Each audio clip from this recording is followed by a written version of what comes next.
Amigos de revista, bienvenidos a nuestro artículo de hoy, titulado La educación, en el cual trataremos de darte un ligero panorama de sus orígenes, desarrollo y expectativas, así como los retos a vencer en el tiempo presente y el futuro inmediato.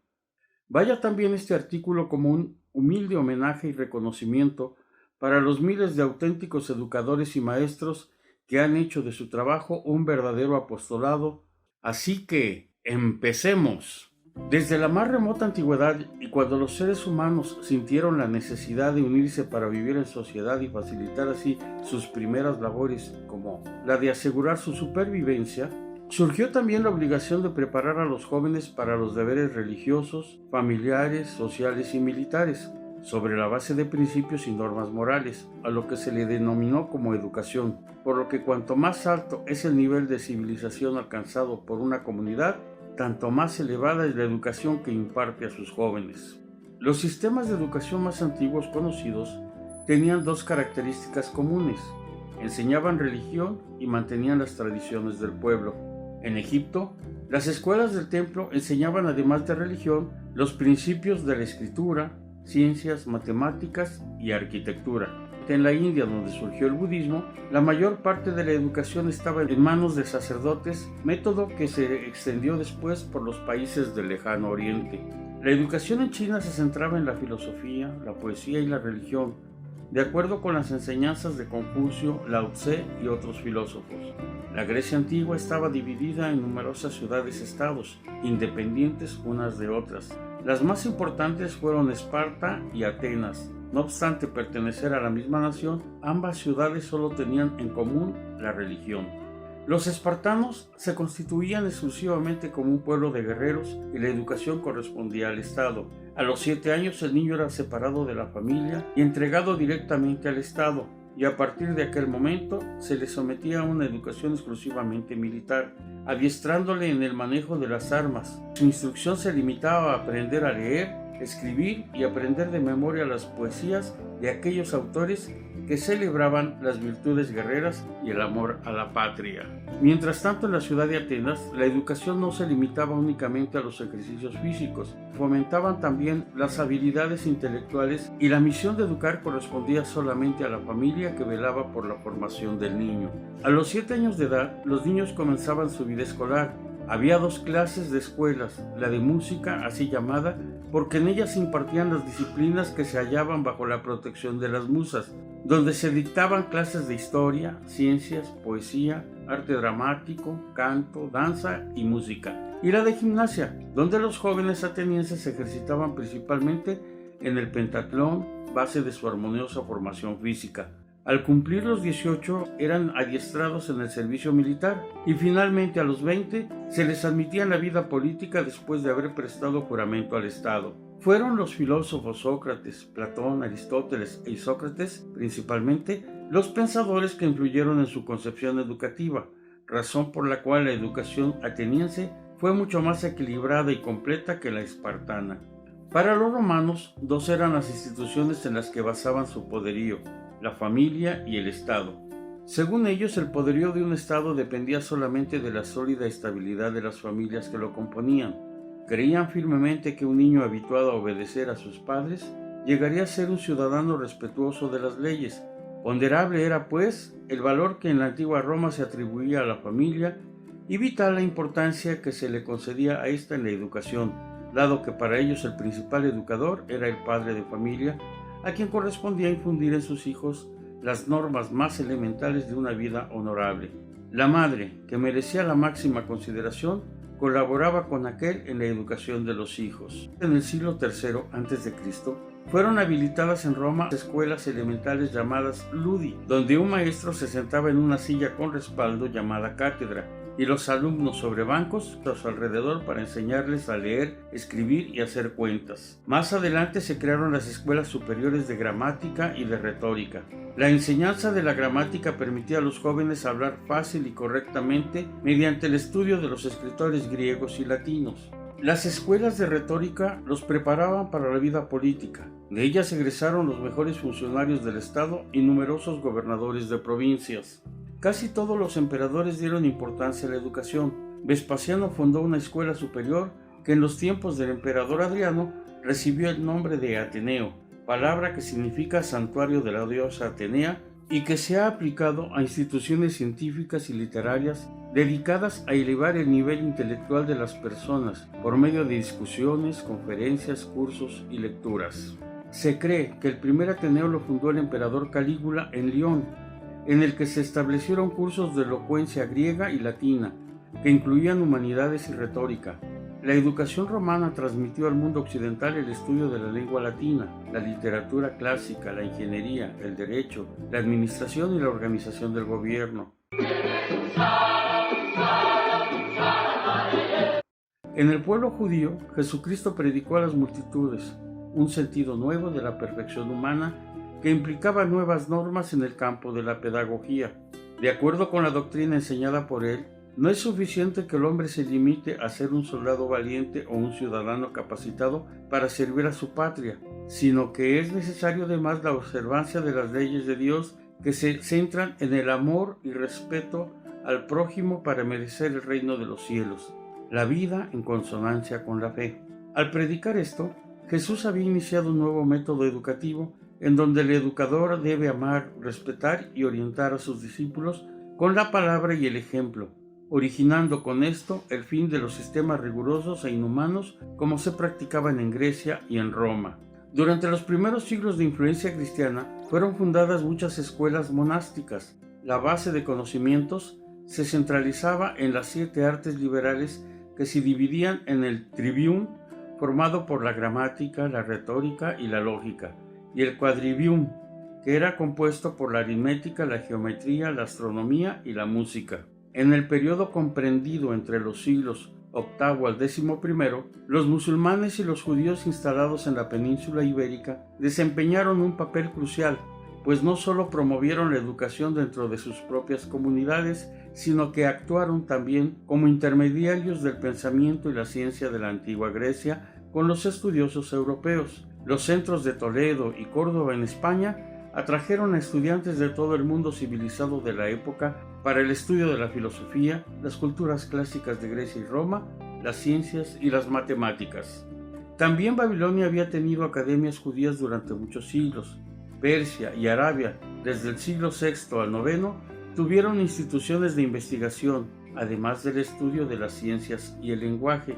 Durante el siglo IX, Carlomagno, reconociendo el valor de la educación, trajo de Inglaterra al clérigo y educador Alcuino para crear una escuela en el palacio de Aquisgrán. En Inglaterra, el rey Alfredo promovió instituciones educativas que eran controladas por monasterios. Irlanda tuvo centros de aprendizaje, desde los que muchos monjes fueron enviados a enseñar a países del continente. Durante el siglo XII los monasterios tuvieron gran importancia como centros de estudio, ya que mantenían en sus bibliotecas muchos manuscritos de la cultura clásica. El escolasticismo, que utilizaba la lógica para reconciliar la teología cristiana con los conceptos filosóficos de Aristóteles, se impuso en el ambiente educativo de Europa Occidental. Los principales maestros escolásticos fueron San Anselmo de Canterbury, el monje francés Pedro Abelardo, San Buenaventura y Santo Tomás de Aquino, entre otros. El prestigio de estos profesores atrajo a muchos estudiantes y fue de enorme relevancia en el surgimiento de las universidades del norte de Europa, como la de París, Oxford y Cambridge, que eran administradas por los profesores, mientras que las del sur, como la de Bolonia, Italia, o Palencia y Alcalá en España, lo eran por los estudiantes. En el medioevo la educación era un privilegio de las clases superiores y la mayor parte de los miembros de las clases bajas no tenían acceso a la misma. En el Renacimiento el estudio de las matemáticas y de los clásicos llegó a extenderse como consecuencia del interés por la cultura grecorromana, que aumentó con el descubrimiento de manuscritos guardados en diversos monasterios. Y el espíritu de la educación fue muy bien ilustrado en las escuelas establecidas por los educadores italianos. Entre ellos destaca Vittorio Ramboldini, más conocido como Vittorino de Feltre. En las escuelas se introdujeron temas como las ciencias, la historia, la geografía, la música y la formación física. El advenimiento de estas iniciativas influyó en el trabajo de otros educadores como el humanista alemán Erasmo de Rotterdam, el ensayista francés Michel de la Montaigne y el humanista y filósofo español Luis Vives, quienes contribuyeron también a la teoría educativa, llegando a ser modelo de la enseñanza secundaria en Europa hasta inicios del siglo XX. De esta época datan las primeras universidades americanas, la Universidad Santo Tomás de Aquino, fundada en Santo Domingo en 1538, la Real y Pontificia Universidad de México, fundada en 1551 y reconvertida en UNAM en 1910, y la Real y Pontificia Universidad de San Marcos en Lima, Perú, en 1551. En el siglo XVII hubo un rápido progreso en muchas de las ciencias, por lo que se crearon múltiples instituciones que apoyaban el desarrollo del conocimiento científico.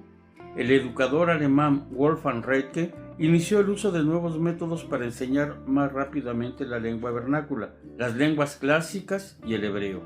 René Descartes, filósofo francés, recalcó el papel de la lógica como el origen fundamental del pensamiento racional, postulado que se ha mantenido hasta la actualidad como base de la educación en Francia.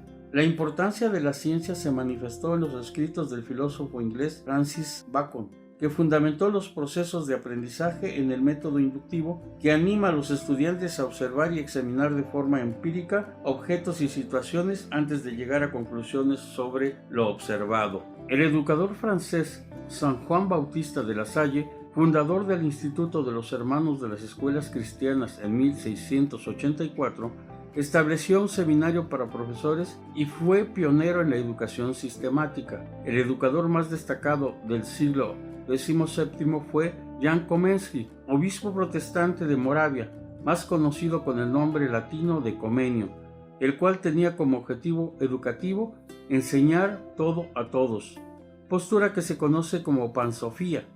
Los esfuerzos de Comenio para el desarrollo de la educación universal le valieron el título de Maestro de las Naciones.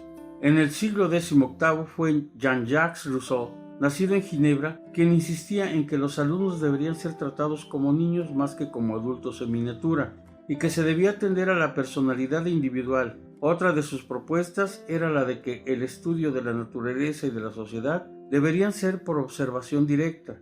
Sus propuestas radicales solo eran aplicables a los niños. Las niñas debían recibir una educación convencional. El más influyente de los seguidores de Rousseau fue el suizo Johann Pestalozzi, cuyas ideas y prácticas influyeron en las escuelas de todo el continente.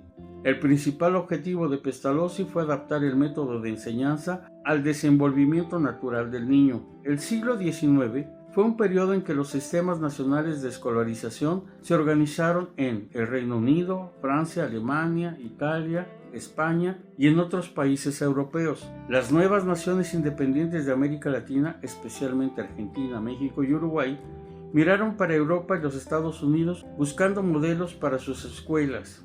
En ese mismo siglo se contó con educadores como el alemán Friedrich Froebel, que introdujo la educación preescolar o jardín de infancia, el filósofo inglés Herbert Spencer, que defendía que el conocimiento científico debía ser el tema más importante a ser enseñado en la escuela, y el filósofo matemático francés Auguste Comte, teorizador del positivismo social. En el siglo XX los educadores de mayor influencia fueron el alemán Georg Kirchensteiner, Escuela del Trabajo, el francés Ovid de Colli y la italiana Maria Montessori.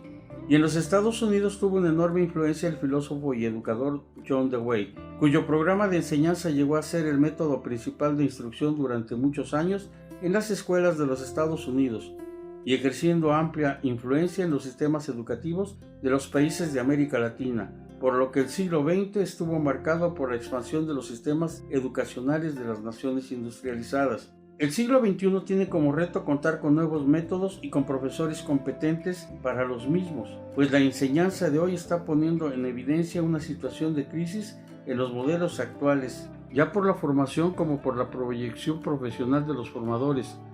Los cambios generados en los conocimientos científicos y en las estructuras sociales y culturales, así como en las relaciones interpersonales, se están produciendo a un ritmo tan acelerado que hace necesario implementar modelos más dinámicos que apoyen de mejor modo al sistema educativo, por lo que se necesitan actualmente modelos capaces de servir a un universo de conocimientos en constante expansión.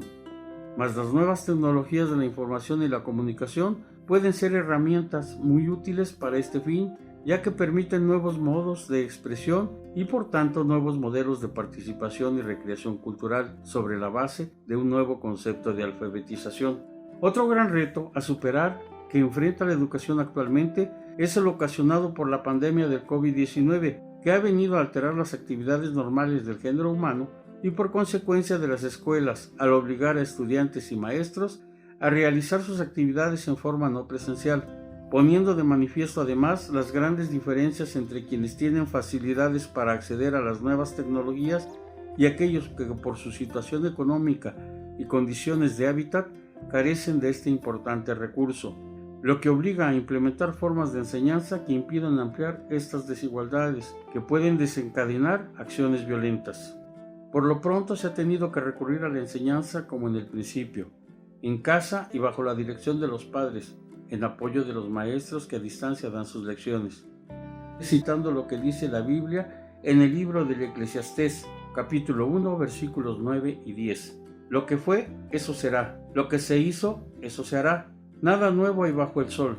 Si algo hay que se diga, mira, eso sí que es nuevo, aún eso ya ha sucedido en los siglos que nos precedieron.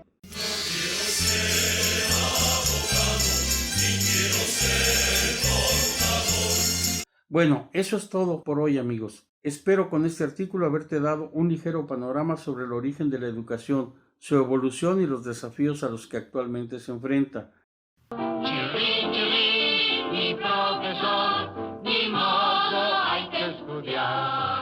Si te gustó este video, por favor dale like y compártelo. Espero tus comentarios y sugerencias y por favor, suscríbete para ver más videos de Revista.